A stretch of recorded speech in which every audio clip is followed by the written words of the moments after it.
Kalau di dalam kekristenan itu ada yang dinamakan dengan doktrin yang primer, ada juga yang doktrin sekunder. Ya. Bahwa jantung dari kekristenan itu ya Allah Tritunggal.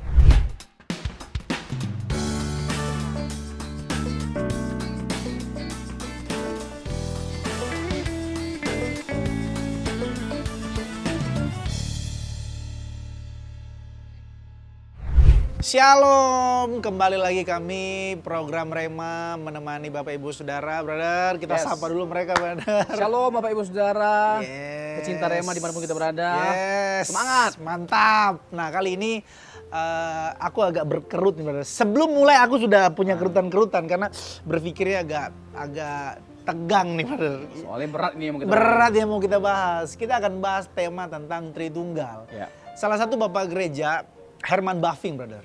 Oke. Dia bilang, Oh, teolog. teolog, bukan Bapak Gereja.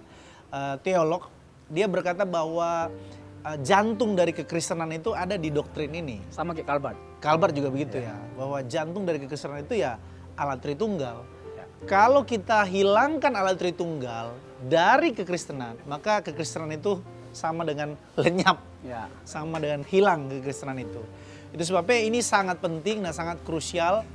Kalau di dalam kekristenan itu ada yang dinamakan dengan doktrin yang primer, ada juga yang doktrin sekunder. Ya. Nah ini yang primer nih, Ya. Allah Tritunggal, Kristologi, Yesus sebagai Tuhan dan juga sebagai Juru Selamat, dia Allah manusia dan juga ilahi, manusia sekaligus ilahi, dan juga doktrin tentang bibliologi ya. Alkitab sebagai firman Allah. Alkitab sebagai firman Allah. Nah kita bahas tentang Allah Tritunggal, brother. Ya. Mari aku mulai dengan ini, brother, tentang Allah Tritunggal. Ini tuh bisa dibilang doktrin yang problematik. Kenapa problematik, brother? Karena menjelaskan tentang tiga tapi satu, satu tapi tiga itu secara logika agak sulit diterima, brother. Oke. Apakah kita itu menyembah tiga Allah? Atau bagaimana sih menjelaskan yang namanya Tritunggal itu sendiri? Ya. Bahkan istilah Tritunggal itu sendiri kan kalau kita lihat di dalam Alkitab, kita buka dari Kejadian sampai Wahyu, gak ketemu itu istilah Tritunggal itu, benar. Kok kita percaya? Ya. Gereja sepanjang zaman kok mengakui ini gitu. Sementara Alkitab sendiri tidak menulis itu. Ya. Sama dengan kita bahas di edisi sebelumnya. Di mana tertulis bahwa Yesus itu Allah dan sembahlah Yesus. Orang nggak ada di dalam Alkitab tertulis seperti itu. berkata demikian. Yesus berkata demikian. Sementara Allah Tritunggal sendiri pun istilah itu pun sendiri. Ada yang menuduh begini, itu formulasi bapak-bapak gereja. Ya. Nah itu coba brother bisa kasih lu tanggapan di awal-awal ini. Ya. Ya kita mulai dari arti dari Tritunggal itu apa? Ya. Terus prinsip-prinsip mendasar dalam kita memahami Tritunggal itu. Ya. Jadi Tritunggal itu adalah salah satu keyakinan yang fundamental dalam kekristenan yang menandai kita sebagai Kristen. Salah satunya adalah doktrin mengenai Tritunggal. Doktrin Tritunggal meskipun dianggap sebagai sesuatu yang sukar, bahkan sangat sukar seperti pendahuluan brother tadi. Benar. Tapi di satu sisi, sekalipun itu sukar atau sulit untuk dipahami, di satu sisi kita nggak bisa menafikan kebenarannya, nggak bisa menyangkali kebenarannya karena ini disaksikan oleh Alkitab. Oh gitu. Pada akhirnya muncullah istilah Tritunggal. Ini sebuah istilah yang diformulasikan oleh tokoh yang bernama Tertullianus. Pada abad kedua. Una substantia tres personae, prinsip-prinsip dari Tritunggal itu. Siap.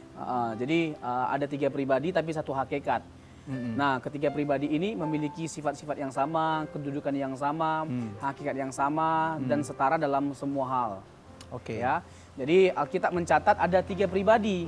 Ya, Bapa, Putra, Roh Kudus ini sebagai tiga pribadi yang berbeda-beda. Ya. Mereka ini bukan pribadi yang sama. Nanti kita jelaskan nih, Boleh. brother. Ini hanya di awal-awal aja. Di awal ya pendahuluan ini. Pendahuluannya.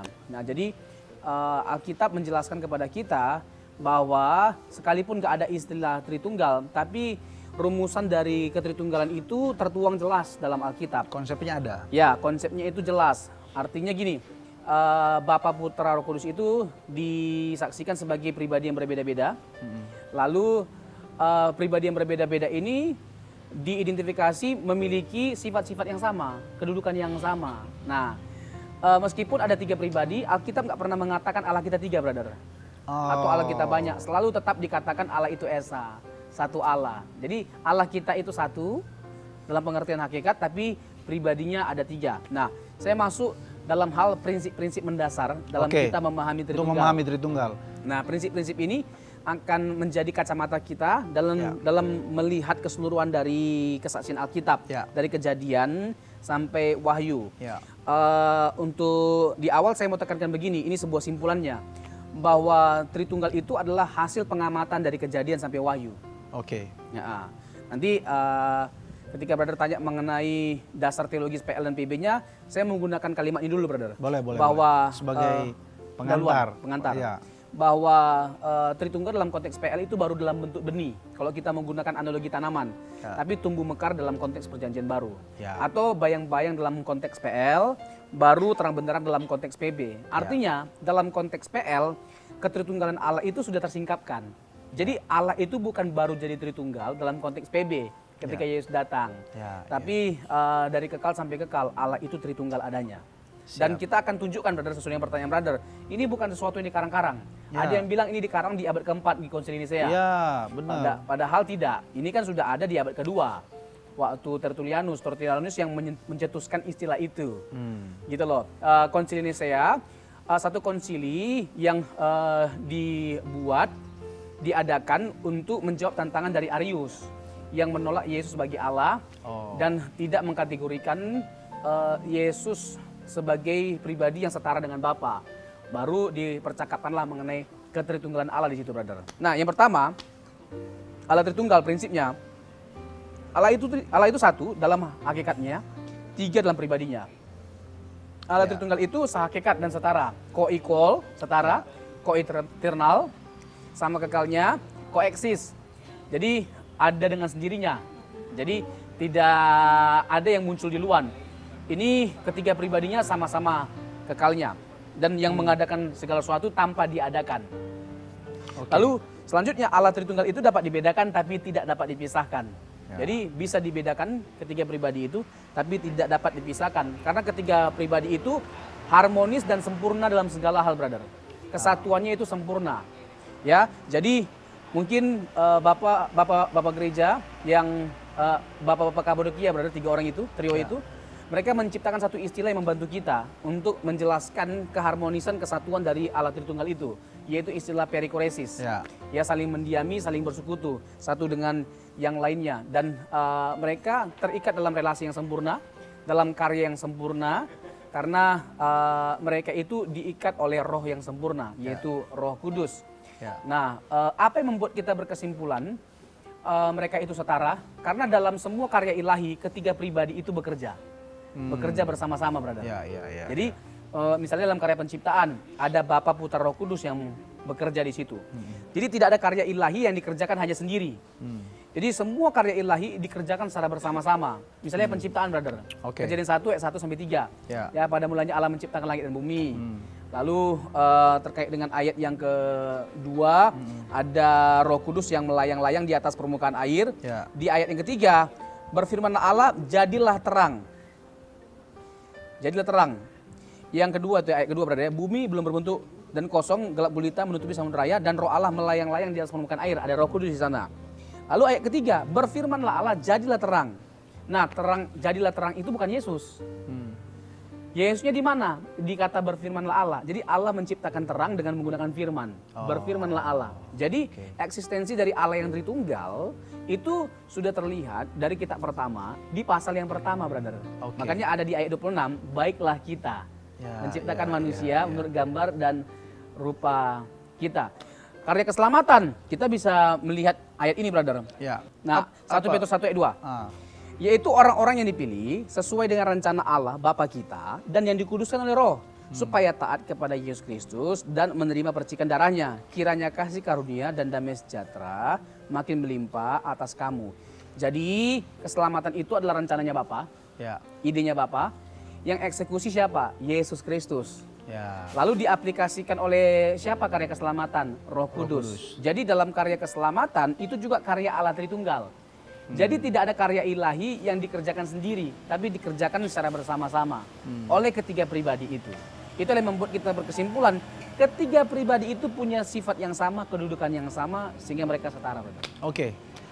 Di akhir segmen pertama ini, Brother, mungkin aku akan nanya, kan tadi sudah menjelaskan bagaimana Tritunggal itu dalam pendahuluan Brother, prinsip-prinsip untuk mengenal Tritunggal, dan bakal Tritunggal itu sendiri memang formulasi terminologi Tritunggal itu sendiri tidak ada di dalam Alkitab, tapi rumusan, istilahnya ada. Lalu kemudian istilahnya nggak ada, tapi formulasinya atau konsepnya ada. Istilahnya nggak ada, tapi konsepnya ada. Ya.